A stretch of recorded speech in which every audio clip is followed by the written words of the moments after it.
Hi, and welcome to Module 3, which is called Feminine Embodiment and the Parasympathetic Nervous System. So, this module is really important if you identify with having low levels of feminine energy or excess masculine energy. So, we're going to explore in this module where this excess masculine energy may have developed. But to begin with, I'd like to read a short excerpt from the book Dear Lover by David Data. So this is from chapter 9, Your True Heart and Its Shells. And this is written as a letter to a lover from the author. Like every man or woman, sometimes I want to flow and enjoy feminine energy, and sometimes I want to go straight ahead toward a goal in the masculine style with no interruptions. But my sexual essence happens to be masculine, and so I am attracted to you, a lover with a feminine essence. I know what I want sexually from you, dear lover. I want to see your feminine light and feel your invitation to merge with your feminine energy. I want to enter and claim your feminine heart open to God. I want to inhabit your loving surrender and open in love's bliss with you, not simply as friends, but as lovers in the play of passion and ravishment.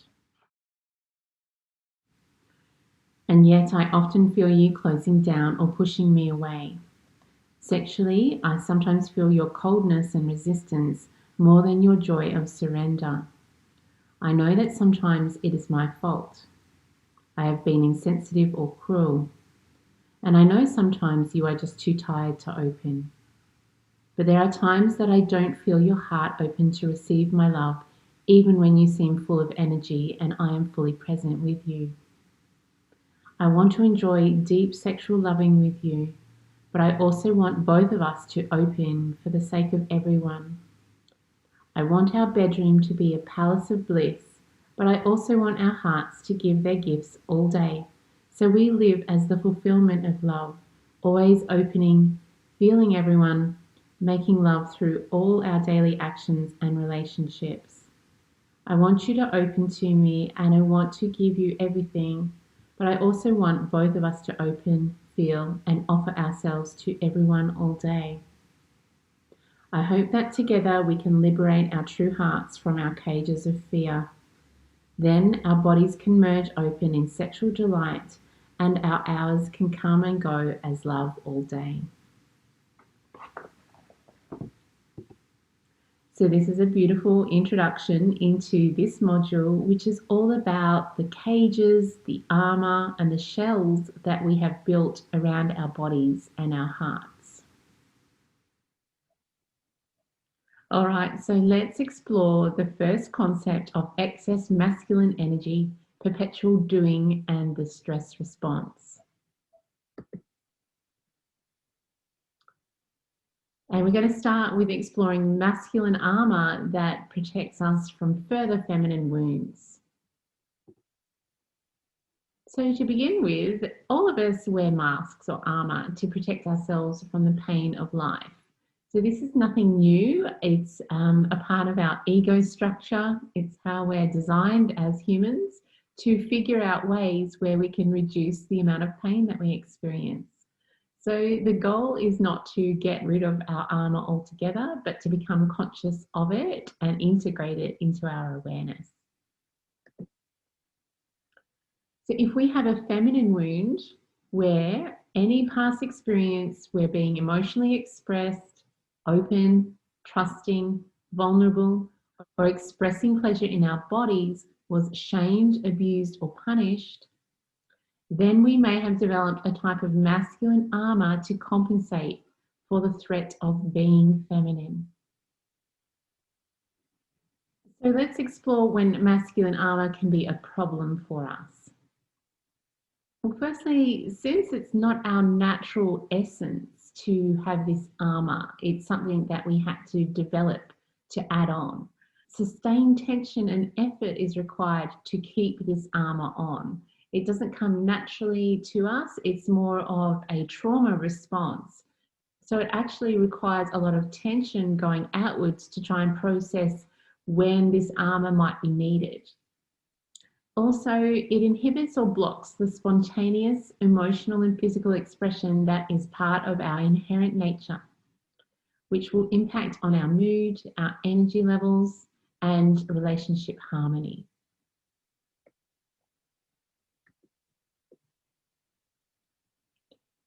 So let's take a look at some of the threats or the blocks to feminine embodiment that we may have experienced in our own past.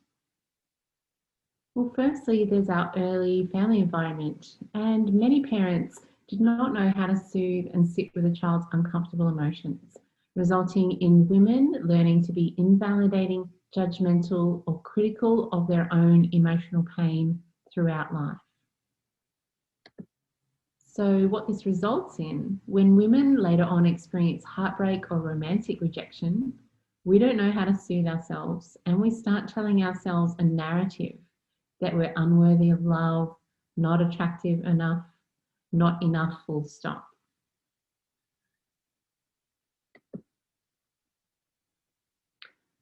Another threat to feminine embodiment is patriarchal society with ideals of masculine forms of power and control, and messages that the feminine is of less value than the masculine. And this has been going on for centuries, so far back that it's hard to count. So you can imagine, even at a DNA level, epigenetics means that we pass on information to next generation. So if women have been oppressed 50 years ago, 100 years ago, then this is going to be carried through the DNA of the mother and passing it on to the child.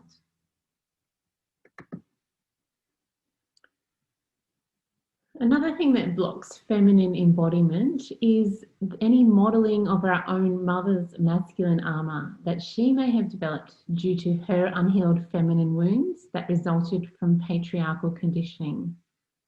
So if as a little girl, we were watching our mother be uber independent and not leaning on anyone for support, then we may believe that that is what it means to become a woman, is to just take care of yourself and be self-sufficient. Or as little girls, possibly making the decision to be the opposite of our own mother if she experienced domination and control of her own personal power and freedom in her own marriage. At a more wider level, another block to feminine embodiment is judgment from other girls growing up who were also in fear of disapproval of their own feminine expression. And so they aligned with the dominant structure and perpetuated messages that also attack the feminine.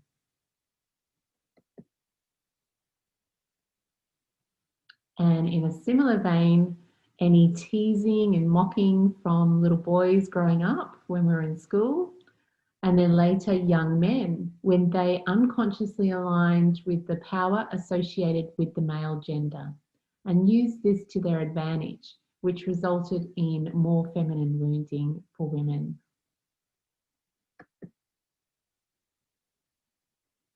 Another threat to feminine embodiment is the role of conservative religious organisations or churches that take advantage of patriarchal power imbalances by teaching a hierarchical and punitive view of women's sexuality, using moral judgment and condemnation in the eyes of God as a means to control women and hoard power, rather than honouring feminine power and wholeness, which includes women's sexuality.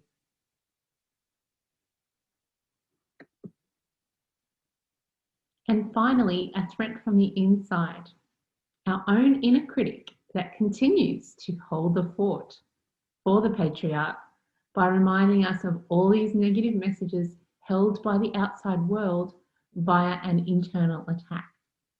So anytime you hear yourself speaking to yourself in an attacking or judgmental way, that's likely your own inner critic doing the work of the outside world to warn you against feminine embodiment, to tell you that it's unsafe to be your full feminine self, and judging you or criticizing you for any expressions of this.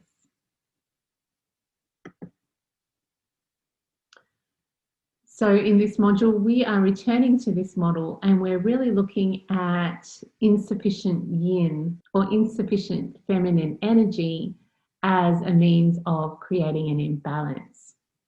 So on this graph, we can see that low feminine energy might come across as smothering, only outward, rigid, overthinking, nervous, frigid, cold, dry, and blocked. And we're going to really discover some psychological and emotional causes of this imbalance today. So this module doesn't address any physical or hormonal causes of this imbalance, but purely just the psychological, emotional, and spiritual reasons for this block. So to do that, we are going to explore some types of masculine armor that can block the feminine and affect our intimate relationships and basically our lives as a whole. So we're going to look at 4 types of masculine armor, and this is by no means meant to be a definitive list. These are ones that I've identified in myself, using previously and still using to this day, as well as the women that I work with. And they are the perfectionist or high achiever, the hyper-independent, the distancer, and the scolder or punisher. All right, let's take a look at the perfectionist or the high achiever. And I just want to differentiate that from genuine striving, enjoyment in your work, in your career, in meeting goals that gives you a sense of fulfillment and love, and like you're giving your gifts to the world and you're getting a sense of true accomplishment from these tasks. So this is an unhealthy and rigid version of that. So this type of armor would find us overcome with busyness and tasks all of the time, and constantly striving towards perfection as a source of worthiness.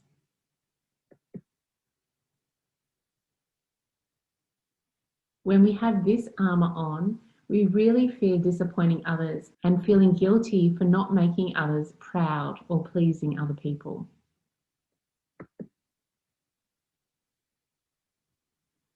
When we have this armor on, our energy is always going outwards onto tasks and goals, rather than inwards and towards intimacy and connection.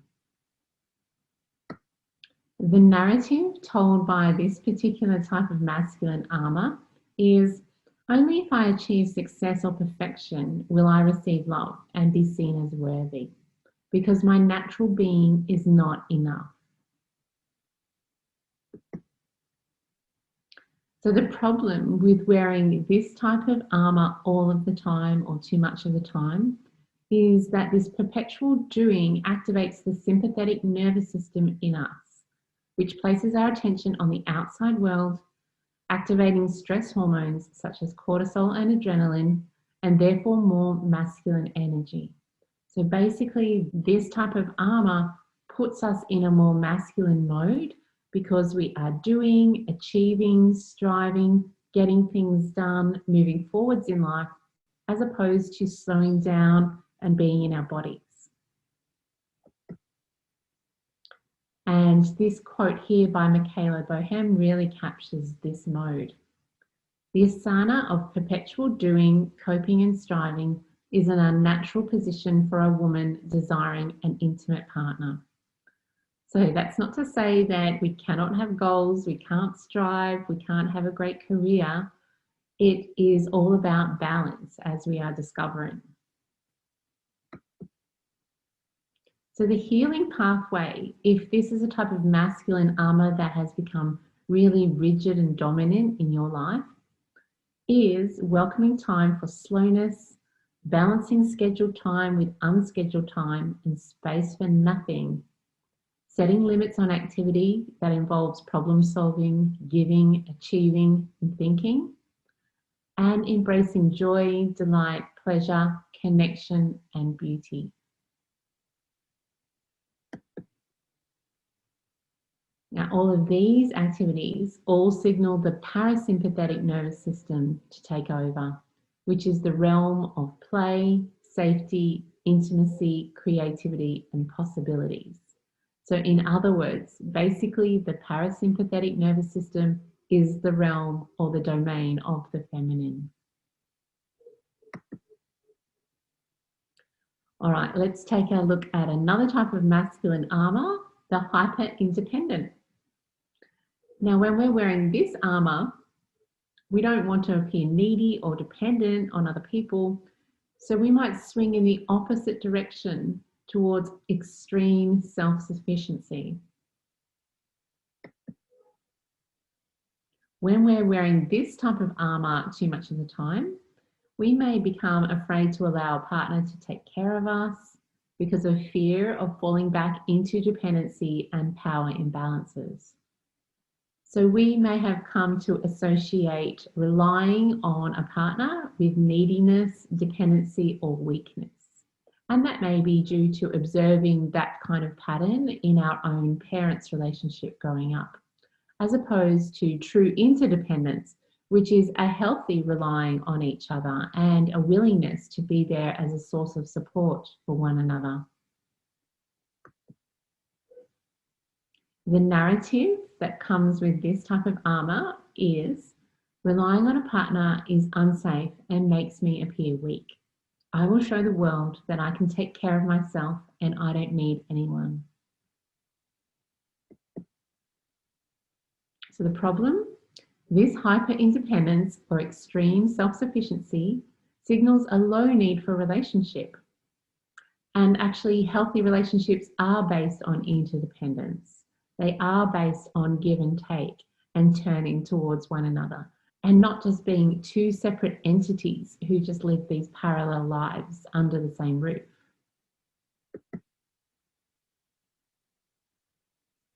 The other problem is that healthy masculine energy naturally wants to give, to support, and to provide. So a healthy masculine partner will be seeking a feminine partner who will receive the support that he or she has to provide and appreciate this support.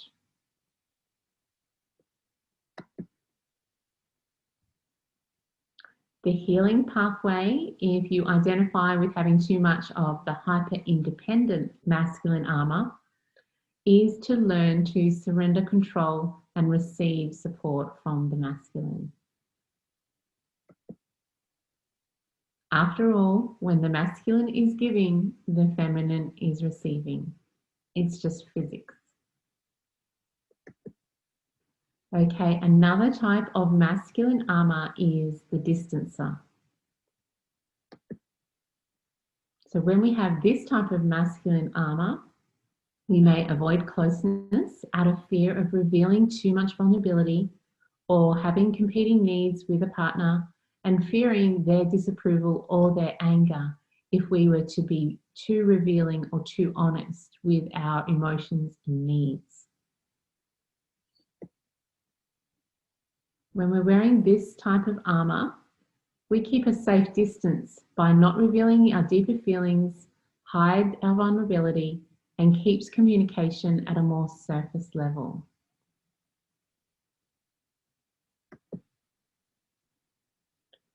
The narrative connected to this type of armor is, I need to keep a partner at arm's length because if I let someone get too close, I'll either be controlled, hurt, or rejected. So the problem with this type of armor is that the distance created feels like a wall to a partner and does not cultivate enough closeness for true intimacy. The emotional distance can also impact on the physical intimacy, obviously, because a certain amount of emotional intimacy needs to be cultivated for a sexual relationship to truly thrive. The other problem is that a partner may start believing that they are not loved or wanted due to the lack of connection and turning towards each other in the relationship. So the healing pathway for this type of armor is more opening up, more honesty about feelings, a willingness to have difficult conversations rather than hiding complaints or fears. Okay, and one more type of masculine armor to explore today that will block feminine embodiment is the scolder or punisher. When we're wearing this armor, we may believe that whenever there is a mistake or problem, someone must be to blame. This side of us is quick to scold and reprimand a partner in the face of vulnerability or conflict to get the upper hand and not take the position of the weaker one. The narrative that goes with this armor is, if there is a conflict or problem, someone must be in the wrong, at fault, and deserves to be shamed and blamed. It's safer to scold than to be scolded, so I must find fault with my partner to protect myself from being attacked. The problem with wearing this armor too much of the time in our relationships is this scolding, punitive approach to imperfection and human error is aggressive and will activate a defensive response in the other person, making us appear as the enemy, not a trusted partner. It also creates the opposite energy to compassion, nurturance, and forgiveness, and over time will drive a wedge in the relationship. So the healing pathway, if you identify with wearing too much of this armor a lot of the time, is more compassion, patience, admission of mistakes in yourself and your partner, replacing harsh scolding with respectful assertiveness, investing in relationships that feel emotionally safe so you don't have to wear this type of armor, or giving our partners the benefit of the doubt or making the most generous assumption of their intention wherever possible.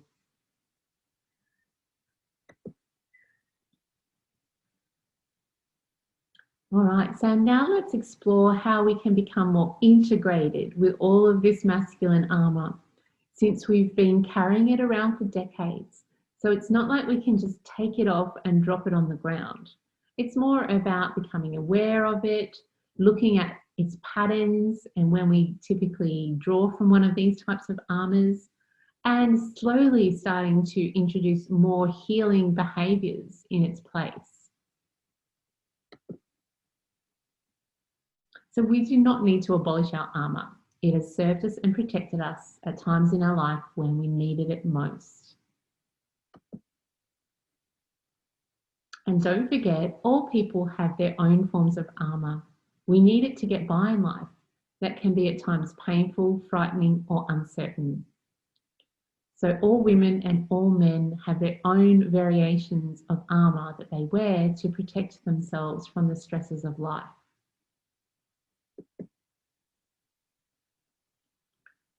So in the work that we're doing here, we just need to be aware of the kind of armor that we have developed and balance it with healing practices that invite more of the feminine to rise to the surface again,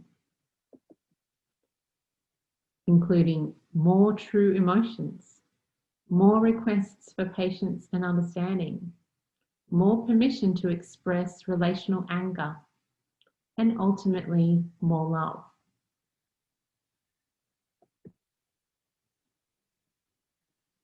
All right, so now let's explore the second concept of dropping out of the head and into the body as the primary mode for intimacy. And let's just start by exploring what is feminine embodiment. So this is my way of describing it. Any moment where a woman or man is fully in their bodies, open to registering their full range of feelings and sensations as they arise moment by moment. So feminine embodiment is really about being our whole being, not just our minds, but our hearts and our bodies all at once.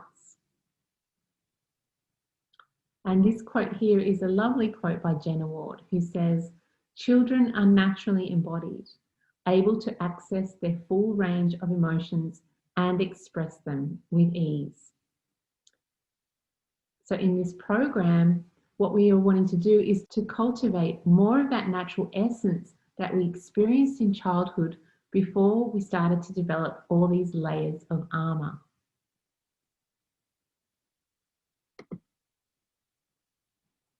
So how do we do that? Well, we need to drop into the body. So it's important to understand that feminine energy exists in the womb space, not in our minds. However, masculine armor and the stresses of everyday living brings all of our attention up into the head. And sometimes you might notice that you have a furrowed brow, and that suggests that there's a lot of thinking, a lot of head activity going on for you. So to balance this, we need to drop our attention from our thoughts down into our bodies, into the womb space where we can rest, receive wisdom, generate new life and ideas, be nourished and guided.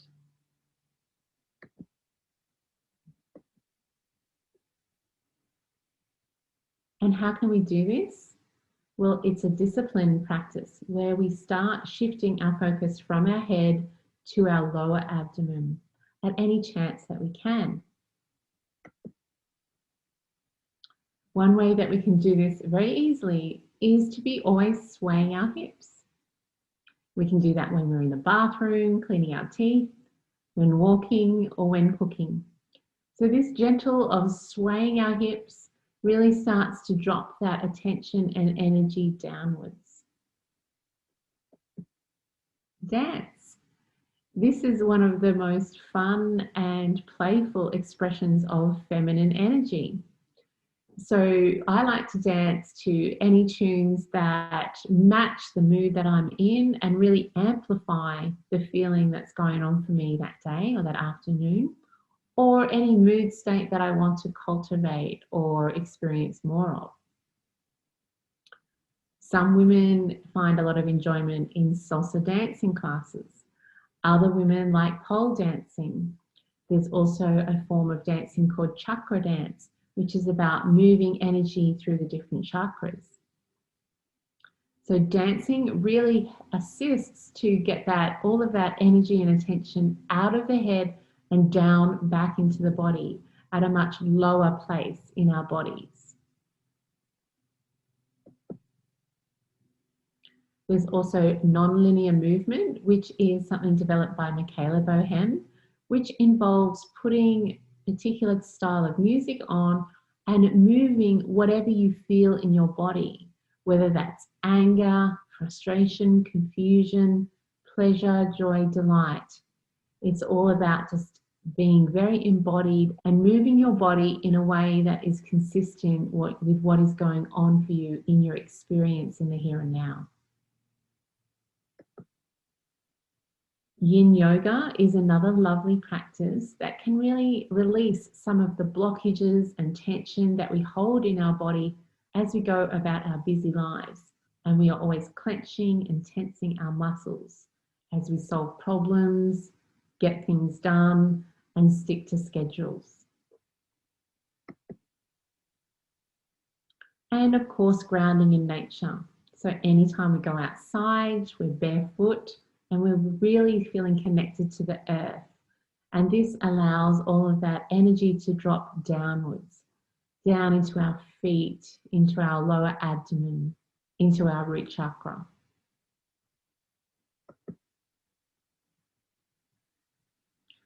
So feminine embodiment and intimate relationships.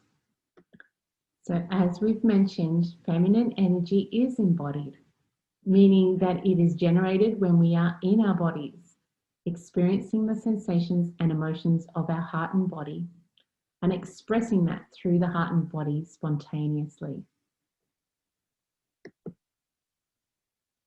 At times, it can feel chaotic and unpredictable. And certainly to a more masculine energy partner, sometimes feminine embodiment and feminine expression can feel intense, overwhelming, and scary. However, when we learn to have trust in the feminine, we become more comfortable existing in our bodies and experiencing whatever state is arising in us. And this is the true gift in our intimate relationships, is when we are being true to our own natural essence and sharing this in the relationship, even if at times it may be expressed as anger, frustration, tears, hurt, and pain. It's all part of feminine essence. So I'd like to leave you with this quote that I invite you to ponder some more. Trust that the feminine won't betray you. It's now safe to return to your body and heart, feel everything, and slowly start to reveal what's inside. So the real work is on trusting in the feminine itself, trusting that what you feel in your heart is true and is love itself, wanting to be expressed through you. The frightening thing is that we don't know if our true expression will be received by a masculine partner or will it be rejected. The only way to create a thriving intimate relationship is to be true to your own natural essence and discover if that essence is appreciated and loved by a partner or not. And that's what it means to be living courageously and authentically as your own true natural essence.